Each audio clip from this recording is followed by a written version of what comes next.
आगे बढ़ते हैं। 40 साल के विस्थापन के दंश को झेलने वाले 25 साल बाद इंसाफ पाने वाले, अपने हक को हासिल करने के लिए कलेक्ट्रेट जाने वाले जब गुहार लगाने पहुंचे तो साहब बोले, हु आर दे? मतलब ये लोग कौन हैं? देखिए रिपोर्ट।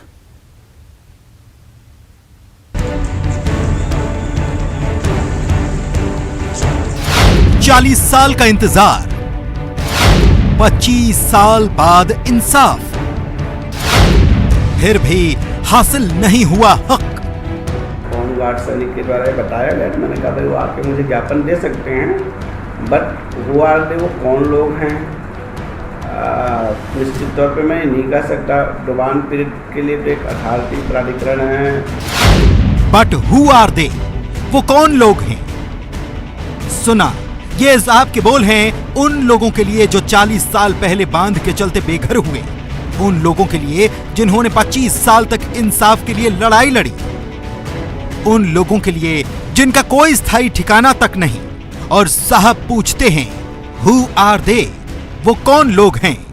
ये मामला गंगरेल बांध के निर्माण से जुड़ा है। वो निर्माण जो 40 साल पहले हुआ और तब 52 गांव इस बांध के चलते डूब में आए, लेकिन इसके बावजूद 100 परिवार आज भी हक को हासिल करने के लिए सिर्फ और सिर्फ इंतजार में हैं। जरा सोचिए कि 100 परिवारों की पीढ़ी बदल गई, सर पर छत और एक अदद मकाम हासिल करने के वास्ते। 25 साल तक कोर्ट में मामला चला, कागज पर इंसाफ मिला लेकिन जमीन पर हक नहीं।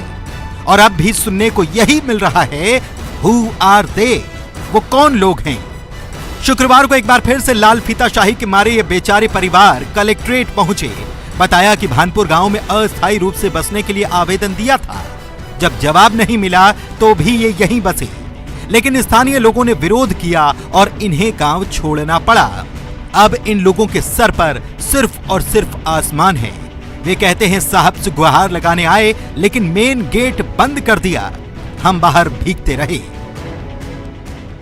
हम जो है पूर्व में बहुत पहले से जब हमारा पुनर्वास नहीं किया गया उसके लिए केस चल रहा था हाई कोर्ट में। बट जब हाई कोर्ट से 16/12/2020 को फैसला सुनाया गया हमारे हित में, पर उस पर अभी तक शासन प्रशासन कोई कार्रवाई नहीं कर रही। हम बार बार ज्ञापन सौंप रहे हैं, अवगत करा रहे हैं, पर उस हमारे लिए कोई कार्रवाई नहीं किया जा रहा है। भानपुरी में खाना बना रहे हैं, खान नहीं दिन गाँव वाला मन हम खाना वाना पूरा पड़े अभी तक। तो ये घर क्या अभी भी नीचे रहो, नीचे मतलब जब तक कलेक्टर साहब आदेश नहीं दे तब तक नीचे रहेंगे हम।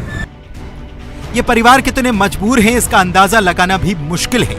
बच्चों की पढ़ाई से लेकर तमाम परेशानियां ये झेल रहे हैं, लेकिन अधिकारी पहले ये पूछते हैं कि वे कौन लोग हैं और फिर बताते हैं क्या नियम है। मैंने कहा भाई वो आके मुझे ज्ञापन दे सकते हैं, बट हु आर दे? वो कौन लोग हैं निश्चित तौर पे मैं नहीं कह सकता। डुबान पीड़ित के लिए तो एक अथॉरिटी प्राधिकरण है। अथॉरिटी अंतर्गत एक प्राधिकारी होते हैं जो उनका पहचान करते हैं कि ऐसे वो डुबान पीड़ित हैं। हमारे यहाँ जैसे तत्संबंध में इरिगेशन डिपार्टमेंट था जहाँ पे वो दस्तावेज भी हैं, अगर वो नाम या सूची दें तो इनका हम जांच करा लेंगे कि क्या वास्तव में वो डुबान पीड़ित हैं। और तदनुसार फिर उनको शासन के द्वारा दिए गए निर्देशों के प्रतिपालन में, माननीय उच्च न्यायालय के दिए गए आदेश के प्रतिपालन में उनको व्यवस्थापन दिए जाने की कार्रवाई जिला प्रशासन के द्वारा की जा रही है। साहब की बात सुनकर शायद आपको लगने लगे कि बस अब तो इन्हें पक्का ठिकाना मिल ही जाएगा, विस्थापन हो ही जाएगा। लेकिन जरा सोचिए कि 25 साल तक इंसाफ के लिए लड़ने वाले इन लोगों ने क्या कभी पहले साहब के बताए नियम, कायदों, प्राधिकरण, अधिकारियों से संपर्क नहीं किया होगा? चप्पलें घिस गई हैं साहब, हाथ में कोर्ट का ऑर्डर भी है। कम से कम आप तो ये न कहिए, हु आर दे? कौन है ये लोग? अभिषेक पांडे, न्यूज़ 18, धमतरी। वहीं गरियाबंद में स्कूल में छात्राओं से काम कराया जा रहा है। ट्रक पर चढ़कर निकालते दिख रही हैं टेबल कुर्सी छात्राएं। देखिए आप तस्वीरों में। फिंगेश्वर के कन्या माध्यमिक स्कूल का ये मामला, स्कूल प्रबंधन की बड़ी लापरवाही। छात्राएं ट्रक से टेबल कुर्सी निकालती हुई नजर आई हैं। तो जिन छात्राओं को स्कूल में पढ़ना चाहिए, ज्ञान प्राप्त करना चाहिए, वो छात्राएं स्कूल में काम कर रही हैं। इन छात्राओं से स्कूल में काम कराया जा रहा है।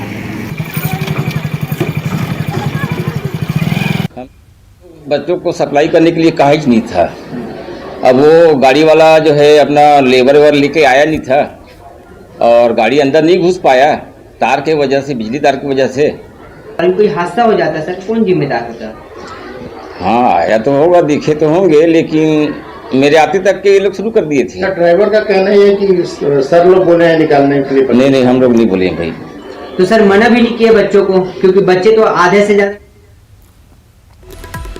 ये तस्वीरें आप देख सकते हैं, केंद्रीय गृह मंत्री अमित शाह के काफिले की तस्वीरें हम आपको दिखा रहे हैं। केंद्रीय गृह मंत्री अमित शाह एयरपोर्ट से कुशाभाऊ ठाकरे परिसर के लिए रवाना हुए हैं। 2023 विधानसभा चुनाव के लिए महत्वपूर्ण बैठक अमित शाह लेंगे। तस्वीरें देखिए, न्यूज 18 मध्य प्रदेश छत्तीसगढ़ पर सबसे पहले आप तस्वीरें देख रहे हैं। केंद्रीय गृह मंत्री अमित शाह के काफिले की ये तस्वीरें एयरपोर्ट से कुशाभाऊ ठाकरे परिसर के लिए पहुंचे हुए हैं। केंद्रीय गृह मंत्री अमित शाह यहां पर बीजेपी के तमाम दिग्गज नेता मौजूद रहेंगे और उन नेताओं के साथ महत्वपूर्ण बैठकें लेंगे। कुशाभाऊ ठाकरे परिसर में महत्वपूर्ण बैठकों का दौर चलेगा। आज रात्रि विश्राम अमित शाह रायपुर में ही करने वाले हैं। ये काफिला अमित शाह का पहुंच चुका है। अब से कुछ ही देर बाद बैठकों का दौर भी शुरू हो जाएगा और तमाम दिग्गज नेता इस बैठक में मौजूद रहेंगे। प्रदेश अध्यक्ष अरुण साव मौजूद रहेंगे।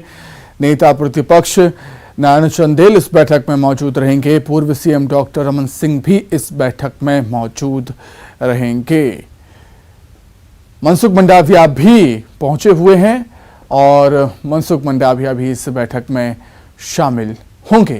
तो अब से कुछ ही देर बाद अब बैठकों का सिलसिला भी शुरू हो जाएगा। कुशाभाऊ ठाकरे परिसर पहुंच चुके हैं केंद्रीय गृह मंत्री अमित शाह।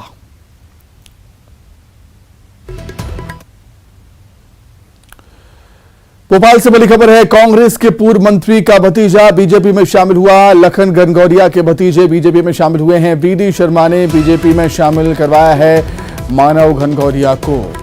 100 से अधिक कार्यकर्ता भी शामिल हुए हैं। इस वक्त की बड़ी खबर आपको बता रहे हैं हम।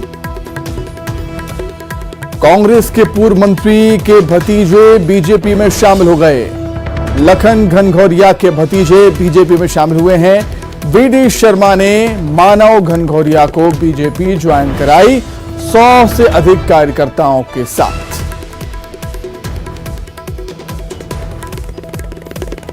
बड़ी खबर भोपाल से, कांग्रेस के पूर्व मंत्री के भतीजे बीजेपी में शामिल